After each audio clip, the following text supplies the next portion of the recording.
Halo semua, apa kabar?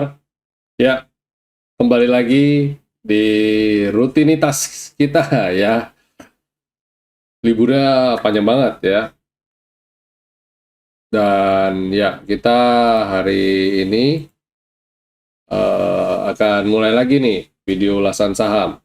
Dan sayangnya ketika kita mau mulai market, dunia sedang dihantam isu yang nggak enak ya.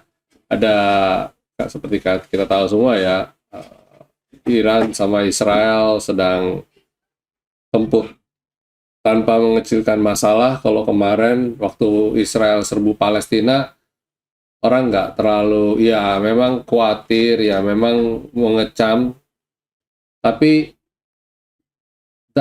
impactnya beda ya, ketakutannya berbeda ketika Israel dengan Iran, karena Iran ini negara besar ya, negara besar dan memiliki kekuatan militer yang juga cukup kuat, dan ada banyak orang mengatakan bahwa kekhawatiran untuk apakah nanti akan mulai terjadi perang dunia ketiga. Waduh, kita tidak berharap itu, karena pada dasarnya ini mengenai all about dunia itu udah berbeda dibandingkan ketika zaman perang dunia dulu ya. Ya, sekarang teknologi, sekarang sudah ada pembangunan ekonomi, ya yang mana kalau terjadi perang pasti ruginya sangat besar ya.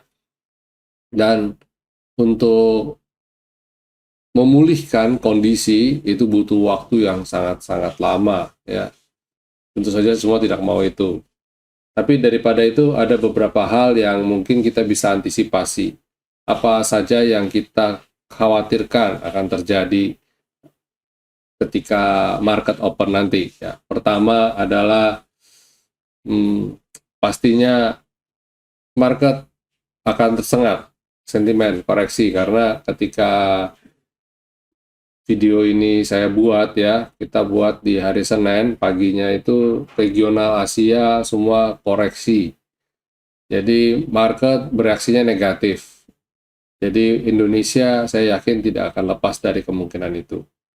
Terus kedua, rupiah. Rupiah ketika beberapa waktu lalu sudah di atas 16.000 rupiah per dolar.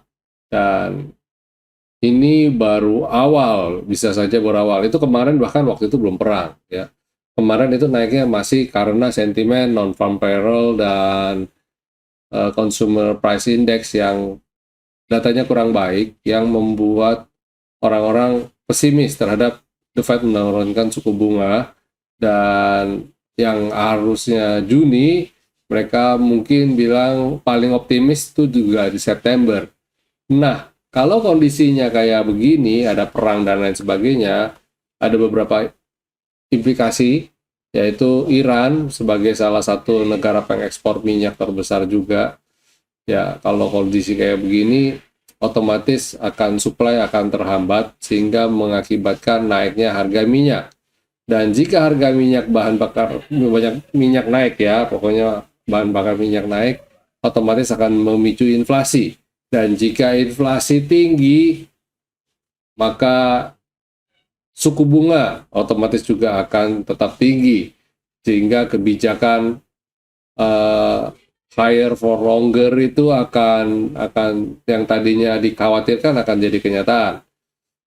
Ya, ini efek dominonya besar ya terhadap perang ini. Jadi ya kita ada kekhawatiran kalau di akhir tahun tidak se-happy yang kita bayangkan dan pikirkan. Ya, itulah dunia ya, saat ini bergerak dengan penuh ketidakpastian. Dan kondisi ini justru agak sentimen ini pasti sedikit banyak akan membuat pasar saham menjadi kurang baik ya untuk short term ya. Biasanya kalau isu perang biasanya capital market akan mengecil, menciut, dan otomatis sentimen yang tadinya bullish, yang tadinya naik, otomatis juga akan berubah ya. Dan Ya, itu. Jadi posisi kurang bagus. Sekarang orang cenderung lebih ke keluar dari saham, masuk ke instrumen yang safe haven seperti emas, US dollar ya. Atau bisakah Bitcoin menjadi safe haven? Saya juga nggak tahu. Tapi emas dan US dollar pasti akan menjadi salah satu instrumen yang paling diburu gitu ya. Ini kalau kondisi ekonomi kurang baik, penuh sentimen negatif. Gitu. Itu yang kita khawatirkan. Tapi seperti biasa, kita harus tetap selalu optimis. Ya, mendung tidak selamanya mendung dan belum tentu berarti hujan. Dan kalaupun hujan, pasti akan terbit matahari juga. Jadi itu ya siklus roda berputar. Jadi tidak perlu khawatir yang terlalu berlebihan dan tidak perlu putus asa. Market pasti akan comeback, pasti akan mencari equilibrium, titik keseimbangan bahwa ketika orang melihat, oh ternyata kok ekonomi baik-baik saja, semua apa ketakutan kita tidak terjadi, otomatis market bisa rebound. Nah, ketika rebound biasanya akan membentuk high baru lagi ya, karena optimisme kuat gitu ya, bahwa kita sudah bisa melewati situasi yang paling buruk, jadi market ada daya tahannya, ada investor akhirnya akan menemukan optimisme dan akan naik marketnya lagi. Jadi ketika market lagi turun, ya kita jangan ikutkan panic sell. Kalau umpamanya kita ada posisi, ya kita clear posisi dulu. Dan kita akan beli lagi ketika market sudah ada di bottom atau mulai ada tanda-tanda pergerakan rebound. Semoga ya, tapi saya yakin di balik saham atau di balik indeks yang merah selalu ada saham-saham yang bisa menjadi kuda hitam, yang bisa menjadi yang stand out, yang bisa berjalan berlawanan dengan arah market. Nah, biasanya kita masih bisa ambil peluang kok. Oke, ya itu sharing saya di setelah after libur panjang ini, dan ya kita mungkin langsung masuk ke market review aja ya. Nah, ini composite secara chart bagus ya, tapi kita lihat ada resisten di situ, dan kalau sampai terjadi koreksi ya jangan kaget.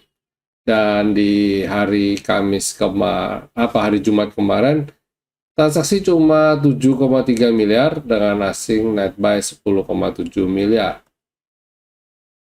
Dan kemudian bagaimana dengan sektoralnya? Kalau bisa lanjut sih pasti bagus ya, tapi kalau koreksi dulu ya potensi ke area supportnya ya, area support saya lihat kita masih ada di sini yang saat ini.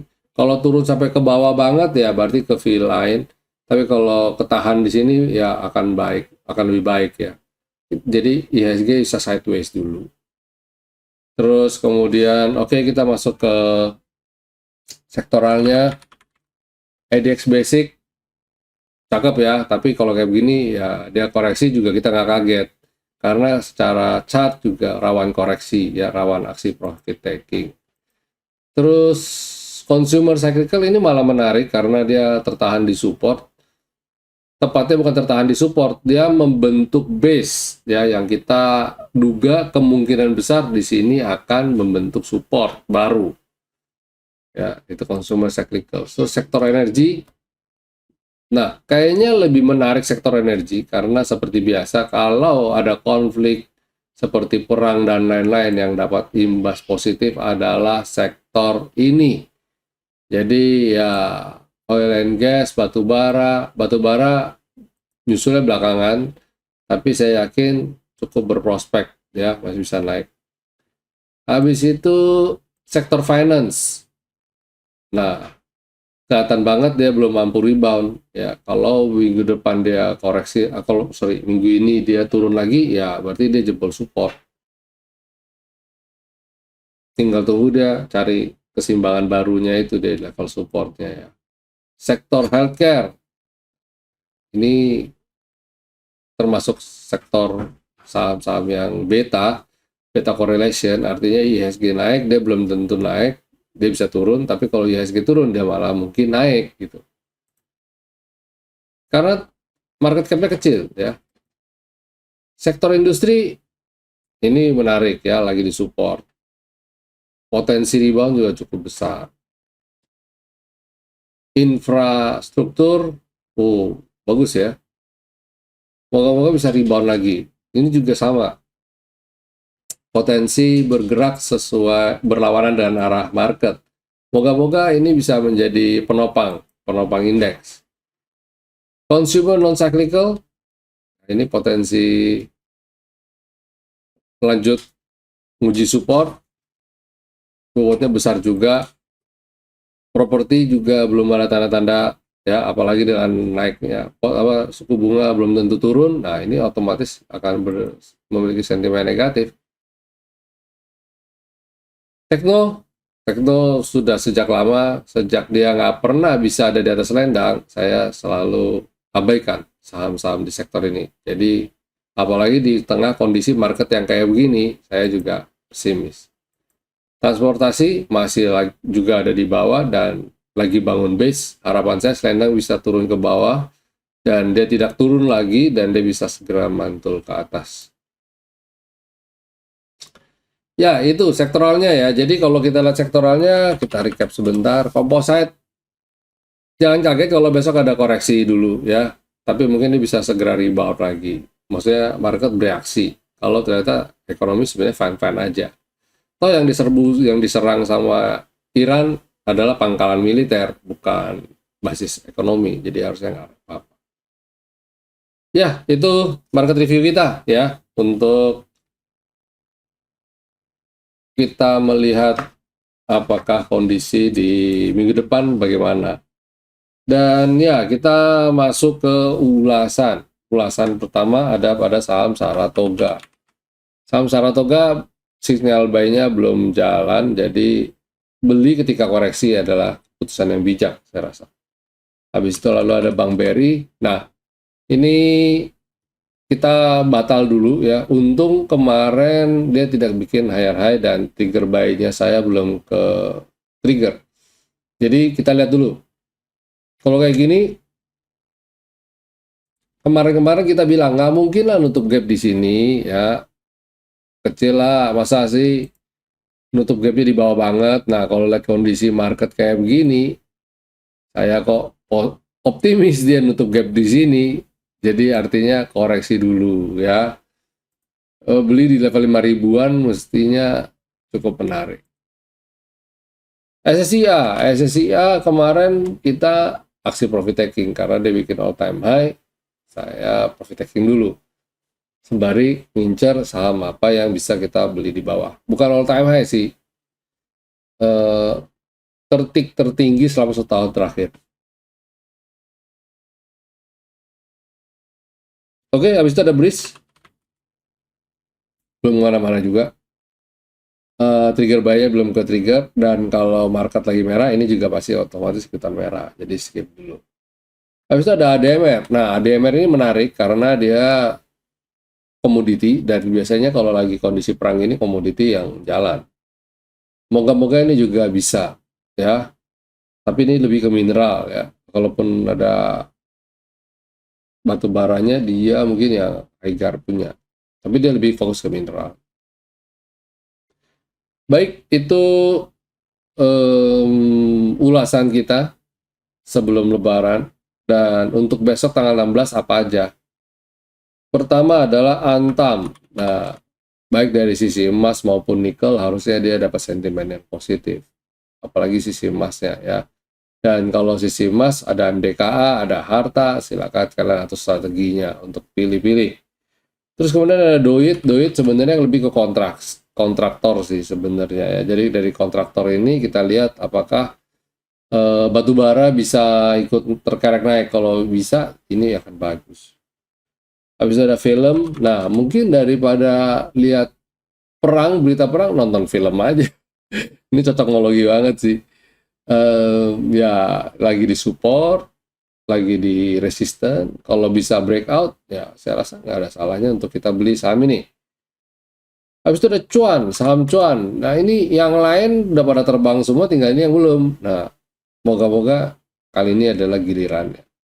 Last but not least adalah Indosat. Chartnya bagus, saya belum tahu core protection apa yang akan menggerek ini, tapi saya yakin sesuatu yang positif lah istilahnya. Baik teman-teman semua, itu video market review, ulasan saham serta rekomendasi kita di long weekend ini ya. Semoga market berbaik hati, besok tidak turun dengan ekstrim. Oke, sampai jumpa semuanya. Sekali lagi saya ucapkan teman-teman yang saudara, keluarga yang merayakan Idul Fitri, saya ucapkan mohon maaf lahir dan batin. Sampai jumpa semuanya. Stay safe, stay healthy, and God bless you all. See you.